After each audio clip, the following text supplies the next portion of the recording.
మానవ సంబంధాలే ఈ దేశాన్ని నిలబెట్టిన వేల సంవత్సరాలైనా యుద్ధాలు జరిగినా రాజ్యాలు కోల్పోయినా మానవ సంబంధాల మీదనే జరిగినాయి కదా ఇవన్నీ.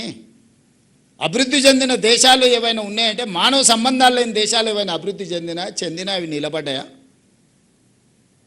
ఈరోజు మానవ సంబంధాలను పునరుద్ధరించాలి. విద్యార్థులకు టీచర్ల మీద గౌరవం ఉండాలి, విద్యార్థులకు తల్లిదండ్రుల మీద ప్రేమ ఉండాలి. ఈ హ్యూమన్ కనెక్టివిటీ కోసం నేను చేస్తున్న ప్రయత్నం.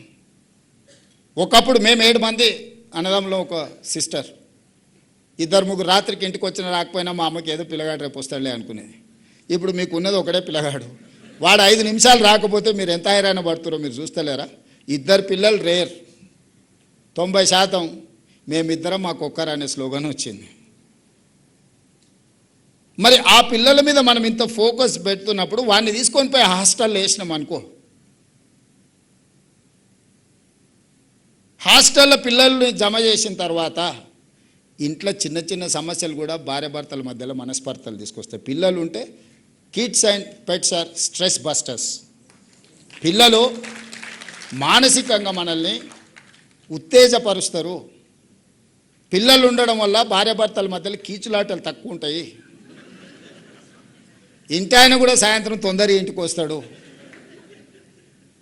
అదే పిల్లల్ని హాస్టల్లో వేస్తే ఏదో ఒక ఇష్యూ చిన్నదో పెద్ద అంతా నేనైతే మిడిల్ క్లాస్, 90% మీరు ఉన్న వాళ్ళు అందరూ మిడిల్ క్లాసే. సూపర్ రిచ్ ఉన్న వాళ్ళ కిడ్స్ పేరెంట్స్ గురించి నాకు తెలియదు, కానీ మిడిల్ క్లాస్లో ఏముంటుంది మనకి? ఇంటికి వస్తే ఏదో చిన్నది టీవీ ఆన్ చేయలేదనో, ఆన్ చేసిరానో, ఏదో అడుగు ఇచ్చిరానో, ఇయ్యలేదనో, అక్కలు ఈటీవో మాటీవో అని అంటే మనం ఏదో స్పోర్ట్స్ పెట్టమనో లేకపోతే సినిమా పెట్టమనో, ఇంతనే చెప్పారు. భార్యాభర్తల మధ్యలో 90% ఇవే ఉంటాయి. మీరు చూడండి, మీరు ఇంటికి పోయి రాసుకోండి ఒక నెల మొత్తం ఎందుకు కొట్లాడారు. ఇంతమించి ఏముంటుంది? ఏమో మనకేమో 100 ఎకరాల భూములు ఉన్నాయి, దాన ధర్మాలు చేస్తున్న దాని మీద కొట్లాడతామా, లేకపోతే వజ్రాలు ఉంటే రోడ్డు మీద ఇసిరేస్తున్నాం అని కొట్లాడుకుంటే ఏముంటుంది?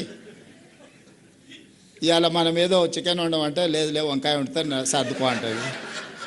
నేనేదో చికెన్ తినాలంటే ఆదివారం నువ్వు వంకాయ వండుతా అంటావు అంటే, ఆమె కోడి లేదు పోయి తేవాలంటే కష్టం, ఇంట్లో వంకాయ వండి పెడతా అంటుంది. ఇదే పెద్ద సమస్యకు దారితీస్తుంది.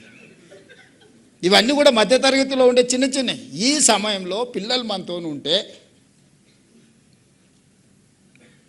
వీటన్నిటిని కూడా తగ్గించుకోవచ్చు.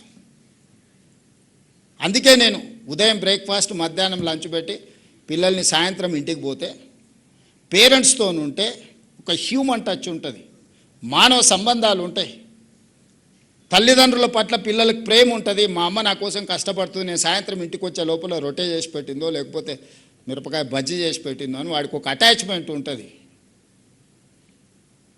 హోటల్లో తింటూ మోటార్లో వండుకుంటామంటే ఏముంటుంది? Mechanical life. నేను ఆ మధ్యలో ఎప్పుడో నవ్వుకుంటా చెప్పిన పాసింగ్ రిమార్క్ కింద, చిన్నగా ఉన్నప్పుడు పిల్లల్ని మనం హాస్టల్లో చేరుస్తే వాళ్ళు పెద్దగా అయినాక మనల్ని ఓల్డ్ ఏజ్ హోమ్లో వాళ్ళు చేస్తారు. ఇంకెక్కడుంది మానవ సంబంధాలు?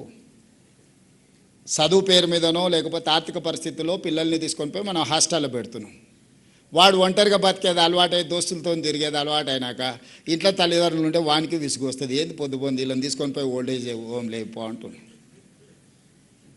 సమాజంలో మానవ సంబంధాలు విచ్ఛిన్నమైన తర్వాత ఏ దేశము బలంగా ఉండదు, ఏ కుటుంబము బలంగా ఉండదు. పిల్లలే మన సంపద. ఒకప్పుడు పిల్లలు ఎక్కువ ఉంటే బరువు అనేటోళ్ళు, ఖర్చు అనేటోళ్ళు. ఇప్పుడు పిల్లలు లేని సమాజం, అభివృద్ధి లేని దేశాలుగా మారుతూనే మనం చూస్తున్నాం.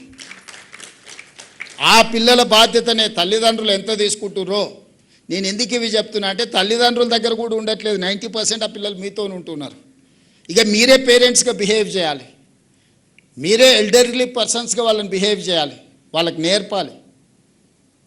వాళ్ళు ఇంటి నుంచి స్కూల్కి వచ్చి స్కూల్ నుంచి ఇంటికి పోతే ఒక పర్యవేక్షణ ఉంటుంది, లేకపోతే తల్లిదండ్రులతో ఉన్నామనే ఒక నమ్మకం ఉంటుంది.